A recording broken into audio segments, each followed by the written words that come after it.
2 weeks before my wedding, my fiancé left me for my brother. My parents said, be happy for him, then legally disowned me when I refused to be his best man. Months later, they were at my door, crying because someone had just torched their perfect world. Hey, Reddit, never thought I'd be the guy posting something like this. But here we are. My family's situation went from messy to downright insane, and I figured I'd throw it out here because I honestly don't know if I'm the crazy one or if they really are as bad as I think. It started with my engagement, my brother, and some choices that blew everything up. So I guess I should start from the top.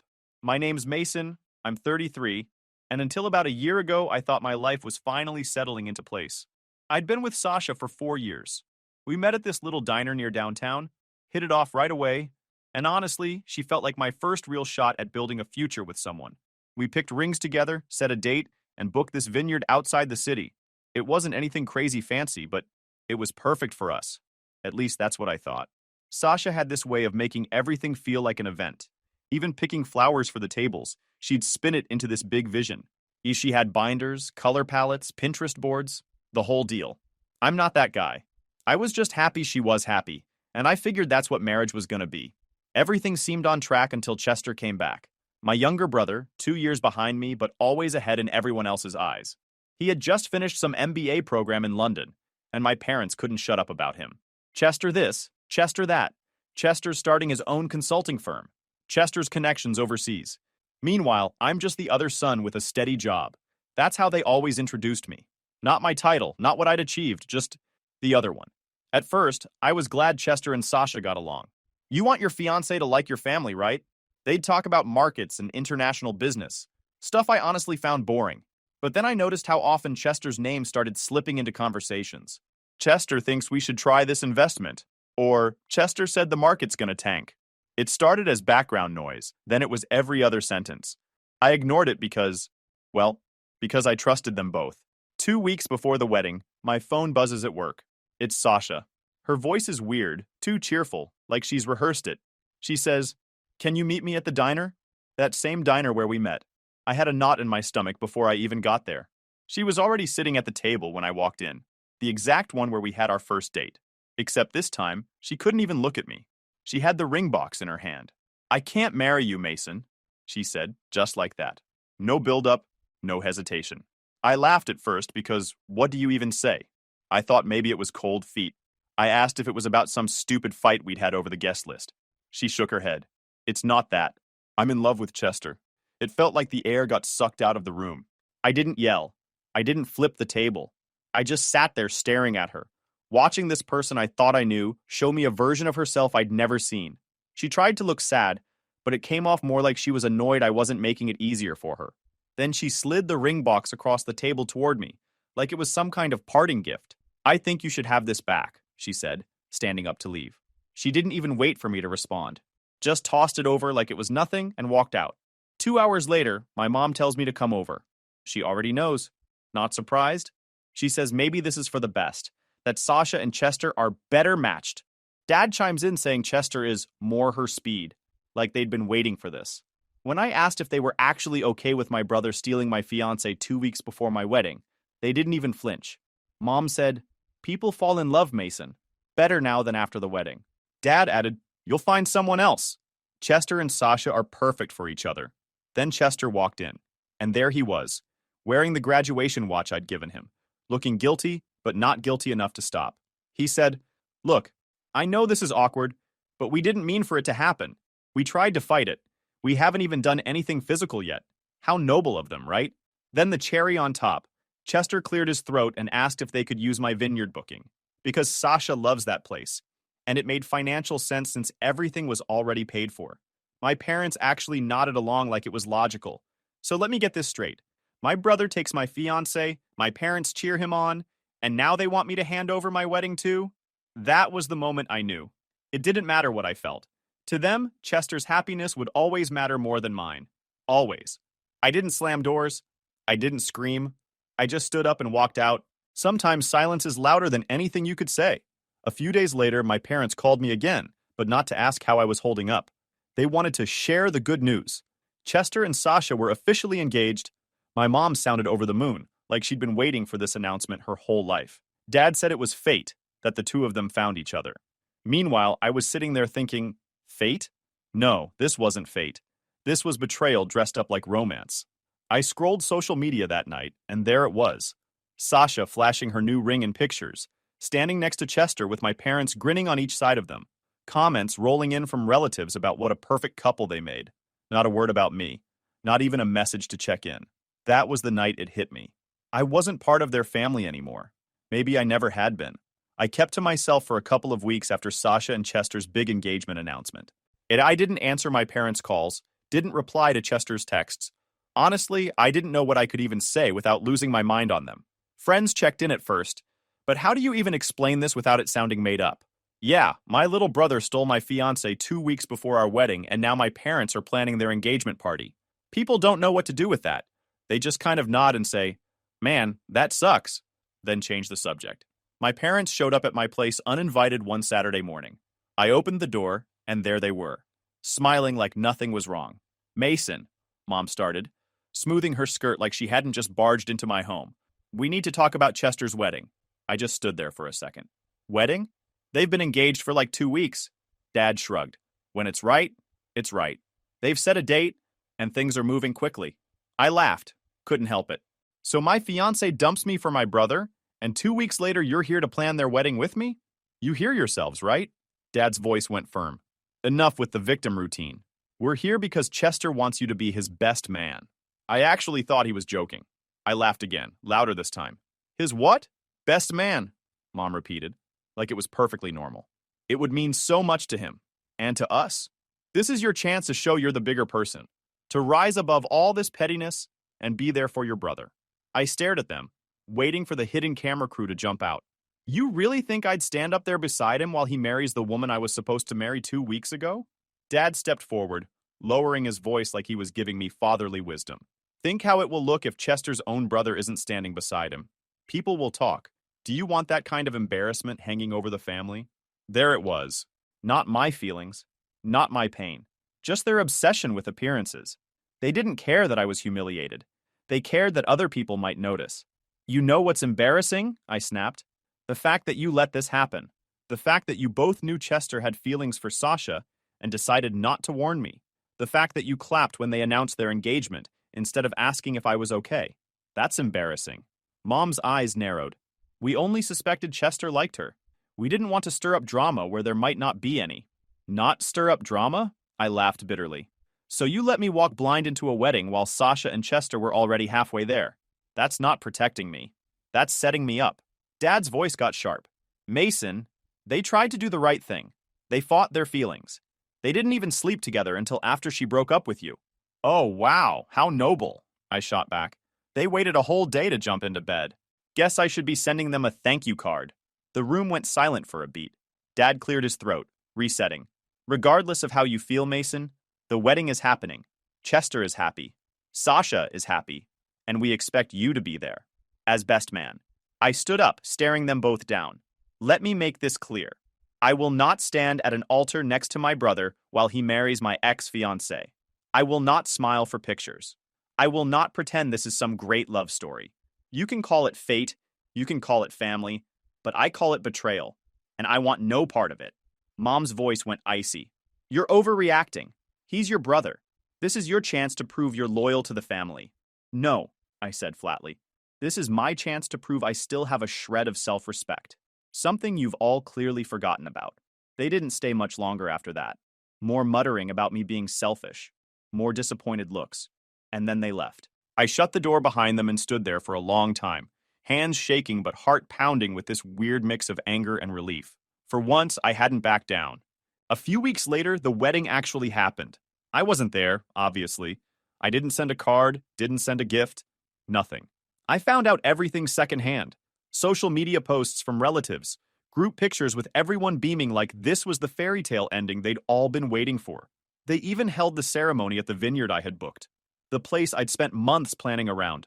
My parents uploaded photo after photo of Chester and Sasha in front of the same arch I'd chosen. Our son Chester, finally getting his happy ending. Not a single mention of me. Not one. And sitting in my apartment, scrolling through all of it, I realized something else. Maybe this was the best thing that could have happened, because now I knew exactly where I stood. I thought that was the end of it. They had their perfect wedding, their shiny Facebook pictures, their true love conquers all garbage. I figured maybe now they'd finally leave me alone, but I should have known better. My family doesn't quit. Not because they care, but because they can't stand losing control. At first, it was little things. My mom leaving voicemails about Thanksgiving, asking if I'd put the past behind me and come join the family table. My dad leaving these clipped messages about how it's childish to isolate yourself. I ignored all of it. Then one day, I came home from work and realized my front door was unlocked. At first, I thought maybe I'd been careless. But when I stepped inside, there they were. Mom, Dad, and Chester, sitting in my living room like they owned the place. My stomach dropped. The only way they could have gotten in was with the spare key I'd given my parents for emergencies. I guess in their minds, me not falling in line counted as one. "What the hell are you doing here?" I asked, dropping my bag. Dad leaned back on the couch, completely calm. "We need to talk." "No," I shot back immediately. "You need to get out." "Mason," Chester said, standing up with his hands raised like I was some wild animal. "Just give us 5 minutes, okay?" I said get out. "This has gone on long enough," Mom declared, her voice sharp, like she was the one who'd been wronged. "You're 33 years old, Mason, and you're acting like a spoiled child. You're ruining our reputation." I laughed, cold. "A spoiled child? That's what you call someone who lost his fiancée to his brother and got told to smile about it?" Chester's voice rose. "I'm sick of this. I'm sick of walking around feeling guilty for being happy. For once in my life, I found something real, and all you do is throw it in my face." "Something real?" I barked out a laugh. "You mean marrying her in the venue I booked?" "Yeah, that's real, all right. Real pathetic." "Enough!" Dad's voice thundered through the room. He stood, pointing at me like I was 12 years old again. This anger, this resentment, it's poisoning everything. Chester didn't make a mistake. He made a choice, and it's time you let it go. Sasha is part of our family now. Chester is happy. We're all happy. The only one sulking is you, and that's a choice you're making. I just stood there, staring at the three of them, the people who were supposed to love me, supposed to have my back. And all I could think was, they'll never see it. They'll never see me. "You're right," I said quietly. They all looked surprised, like I'd just given in. "You're right," I repeated. "I am making a choice. I'm choosing not to pretend this is okay. I'm choosing not to waste another second trying to earn approval from parents who only see me as the backup son." Dad's face hardened. "If you can't move on, then maybe you don't belong in this family anymore." I stared him down. "And what if I don't? What if I don't move on? What then?" His jaw tightened, eyes narrowing like he was about to hand down a sentence. "Then maybe we'll have no choice but to cut you off for good." I stepped toward the door and pulled it open, holding it wide. "Go ahead. Do it. Make it official. Because I'm done pretending I still have a family here." We locked eyes for a long second, neither of us blinking. Finally, he turned away, muttering to Mom about how I'd regret this. They filed out, still throwing little digs about me being selfish, about me tearing the family apart. I told them to leave the spare key. No more surprise visits. No more so-called interventions. For the first time in months, I felt like I had taken something back. Of course, I didn't realize then how far they'd actually go. For a while, I thought maybe I'd finally scared them off. After the key in the door stunt, I figured they'd back down. Weeks passed, and things were quiet. Too quiet. But then little stuff started happening that didn't sit right with me. At work, my boss, who'd always been fair with me, suddenly seemed distant. He stopped looping me into meetings I normally ran. Coworkers I got along with acted awkward, like they knew something I didn't. One guy even asked if I was doing okay, in that slow, cautious tone you'd use with somebody fresh out of a psych ward. I brushed it off at first. Maybe I was paranoid. But then my manager pulled me into his office. He closed the door, leaned back in his chair, and gave me this look like he was about to deliver bad news. "Mason," he said carefully, "your father called me." Just like that, my stomach dropped. Apparently, Dad had reached out to him through old connections, said he was worried about me. Told my boss I'd been unstable since the breakup, that I might not be able to handle stress at work. He framed it as concern, but it was really a hit job, a way to paint me as unreliable so I'd come crawling back to the family for support. I sat there stunned, gripping the armrest of the chair so tight my knuckles hurt. My boss must have seen the look on my face because he quickly added, "I don't believe a word of it. You've been one of our most dependable people." HR even logged it as an inappropriate third-party complaint, which honestly just made you look better on paper. I just thought you deserved to know. That night, I called Dad. No hello, no pleasantries. Just, what the hell do you think you're doing calling my job? He didn't even deny it. Mason, I was worried. You've been shutting us out, isolating yourself. I thought maybe your employer should know in case. In case what? I snapped. In case I embarrassed you? In case I didn't fall in line? You tried to wreck my career because I wouldn't stand next to Chester at his wedding. Don't be dramatic, he said, in that calm, patronizing tone that always set my teeth on edge. I was trying to protect you. No, I shot back. You were trying to control me. And when you couldn't do it with guilt, you tried to do it with sabotage. Silence. For a second, I thought maybe I'd actually gotten through to him. Then his voice dropped, colder than I'd ever heard it. If you won't move on from this, Mason, maybe you don't belong in this family anymore. My heart was pounding, but I forced the words out. And what if I don't? What if I don't move on? Then what? There was a pause. Then he said it. Then we'll make it official. I hung up before he could say anything else. My hands were shaking so bad I could barely set the phone down. A week later, he showed up at my door. I opened it to find him standing there in one of his tailored suits, an envelope in his hand. His expression was that same grim look he used to wear when he was about to ground me as a teenager. Except this time, it wasn't about missing curfew. Mason, he said flatly, holding out the envelope. This is your choice. I took it, not breaking eye contact. The paper was heavy, professional. Inside was a single sheet of law firm letterhead, the kind his office used for contracts. It was all legal language, but the point was simple. I was being cut out. All financial ties severed. All claims to inheritance revoked. I was officially removed from any trusts, accounts, or estate planning, with zero authorization to use the family name in business. At the bottom were both his and Mom's signatures. I read it twice before I looked back at him. You actually did it. You forced our hand, he said, like it was my fault. I forced your hand, I repeated slowly. By being upset that my brother stole my fiancée? You forced our hand by choosing bitterness over family. I laughed, sharp and humorless. You mean by choosing self-respect? His jaw tightened, but he didn't back down. You chose pride over family. Chester has always been the better son anyway. We should have done this years ago. That one hit harder than I wanted to admit, but I didn't let it show. I folded the letter neatly, slid it back into the envelope, and handed it to him. You know what? You're right. This is what I chose. Thanks for making it easy. Behind him, I could see Mom sitting in the passenger seat of their car, staring straight ahead, refusing to even look at me. Chester wasn't there. Maybe he didn't have the stomach for it, or maybe they just didn't trust him not to crack. Dad stood there another second, like he was waiting for me to beg. I didn't. Finally, he turned and walked back to the car. I shut the door, slid the deadbolt, and leaned against it, exhaling slow. It was over. Or at least, I thought it was.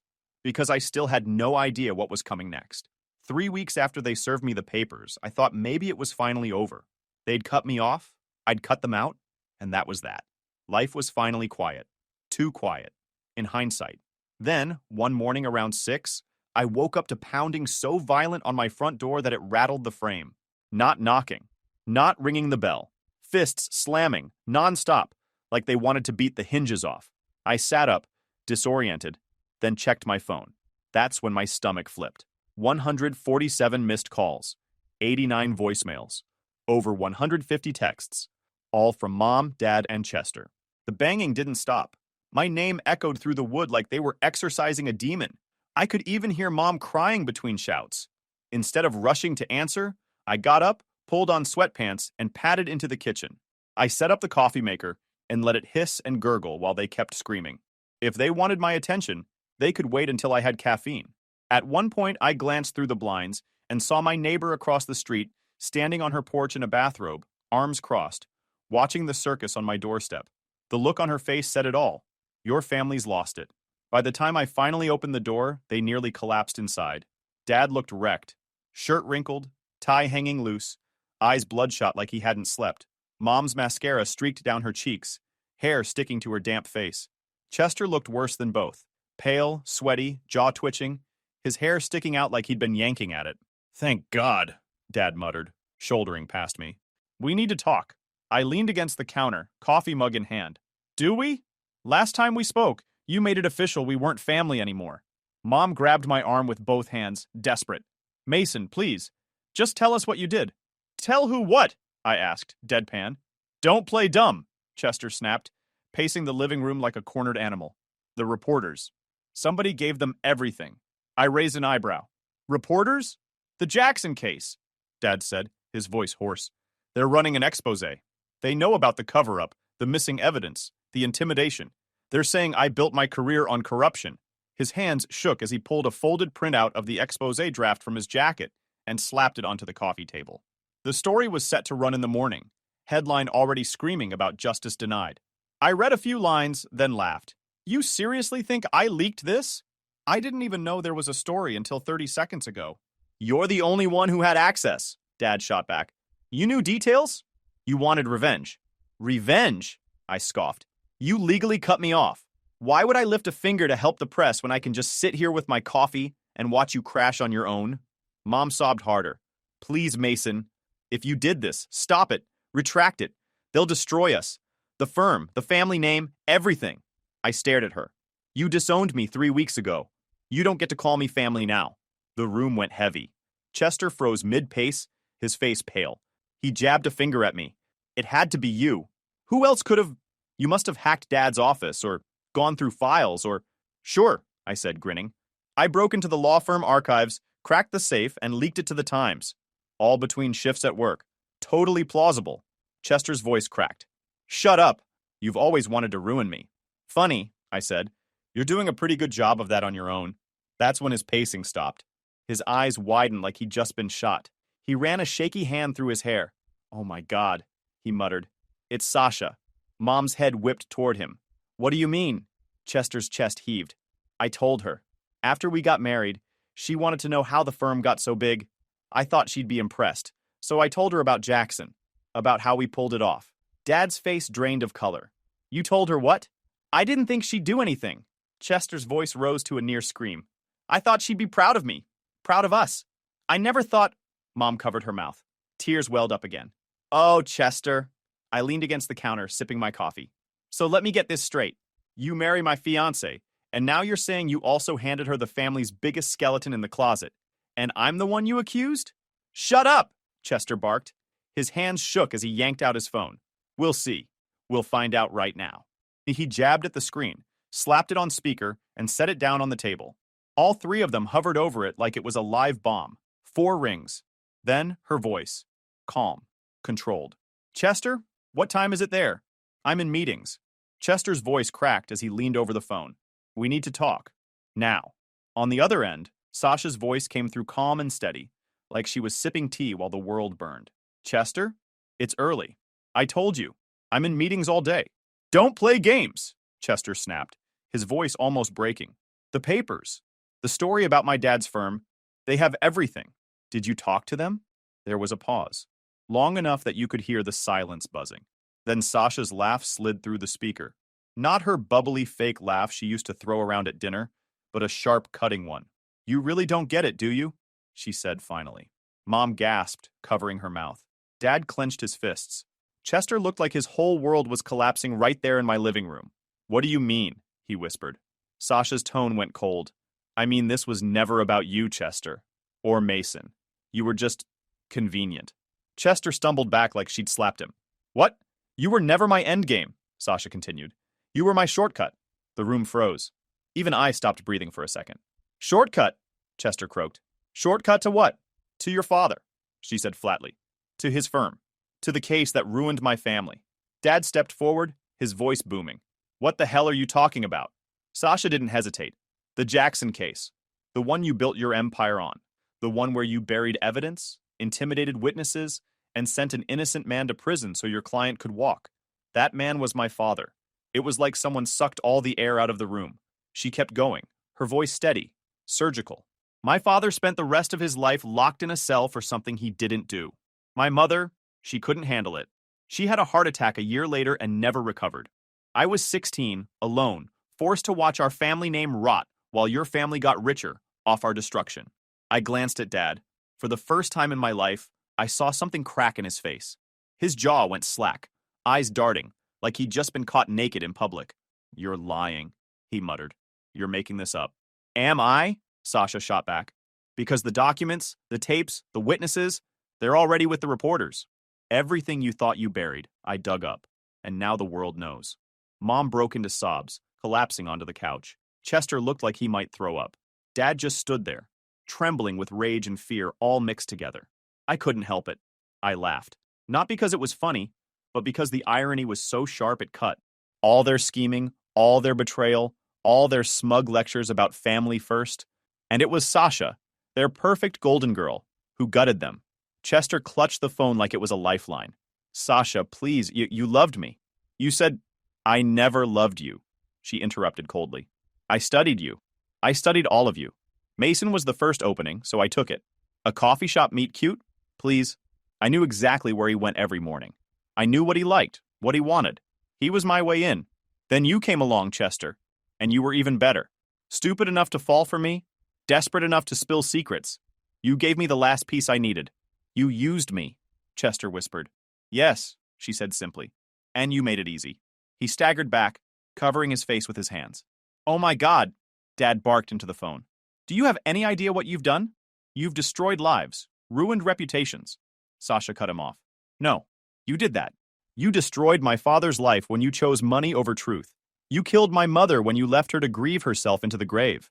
All I did was pull back the curtain. The silence afterward was brutal. You could hear Mom sobbing, Chester's ragged breathing, Dad grinding his teeth like he was about to explode. And me? I just stood there with my coffee, watching the empire crumble.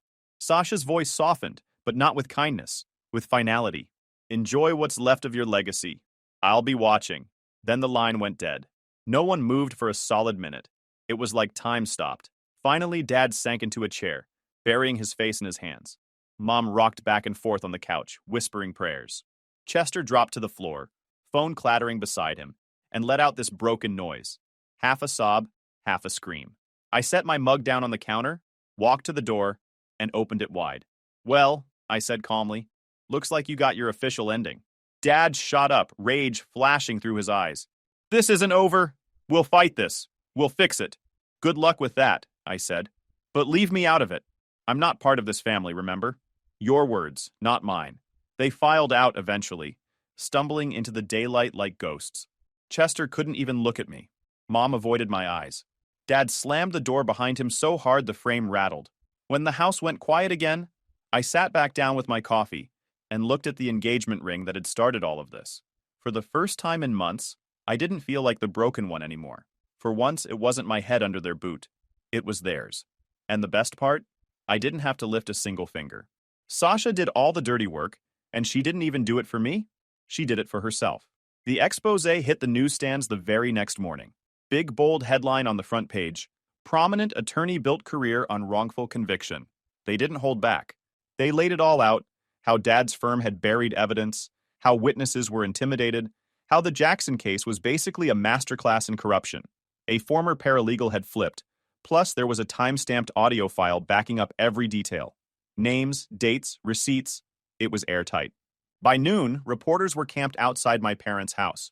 By evening, 3 of Dad's biggest clients announced they were cutting ties. And by the end of the week, the state bar had suspended his law license pending investigation. Years of smug speeches about ethics and family reputation, gone in 7 days. I didn't go anywhere near their house, but I didn't need to. Neighbors whispered, colleagues looked away, even their church friends stopped coming around. Mom had been so obsessed with image her whole life, and now her own face was plastered on the news, looking like she'd aged 20 years overnight. Chester wasn't spared either. Word spread fast that Sasha had been the source of the leak. Their perfect marriage collapsed in record time. One day they were posting smiling couple photos. The next, Sasha was gone, moved her stuff out while Chester was at work, apparently. Took half the bank account with her, too. About a week later, my phone buzzed. Chester's name lit up the screen. Against my better judgment, I answered. Hello? All I heard at first was breathing, then Chester's broken voice. She took everything. I leaned back in my chair, staring at the ceiling. No, I said slowly. She revealed everything. Silence on his end. I could practically hear him falling apart. Then the line went dead. That was the last time we spoke. Mom, for her part, started therapy. Or at least that's what one of her sisters told me. I guess she's finally trying to face the decades of denial she wrapped herself in. Dad, though? He just withdrew. From what I hear, he barely leaves the house. A man who used to strut through courtrooms like he owned them now hides from the mailman. Meanwhile, I moved forward. Work promoted me. Senior project manager now. Guess throwing myself into extra hours to numb the pain paid off, ironically. I bought a small house across town. Painted it whatever colors I wanted. No one nagging me about resale value. Filled it with furniture I actually liked instead of stuff meant to impress guests. And then there was Jessica. She wasn't flashy, wasn't playing some angle, wasn't trying to measure me against my brother. She just liked me. We met through a mutual friend, grabbed coffee, and for once I didn't feel like I was auditioning to be good enough. She laughed at my dumb jokes, asked about my work like it actually mattered, and never once brought up my last name. A few months in, she curled up next to me on the couch and asked, "Do you ever regret cutting ties with them? Do you miss having a family?" I thought about it, long and hard. Finally told her the truth. I miss the family I thought I had, but that family never existed, because it didn't. What I had was a group of people bound by blood and control. They never saw me, not really. They saw Chester as their golden boy, and me as the spare tire.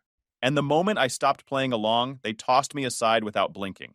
It stung. Of course it stung, but it was also freeing. See, Sasha thought she destroyed me. She probably still does. But what she really did was set me free. Free from the weight of their expectations. Free from the trap of constantly trying to be enough. Free from the cycle of betrayal and gaslighting. My real family now? It's Jessica, who makes me laugh until my stomach hurts. It's my buddy Tom from work, the guy who called me every day after the breakup just to make sure I was still standing. It's my neighbor Mrs. Chen, who brings me soup when I'm sick and doesn't ask for anything in return. That's family. The people who choose you, not the ones who use you. And every time I think back to that engagement ring still sitting in its little velvet box, I don't feel the old sting anymore. I feel relief. Relief that I didn't marry into a life built on lies. Relief that I dodged a bullet I never saw coming. Dad's firm is gone. Chester's marriage is gone. My old life is gone. And good riddance. I finally get to build something real. Something mine.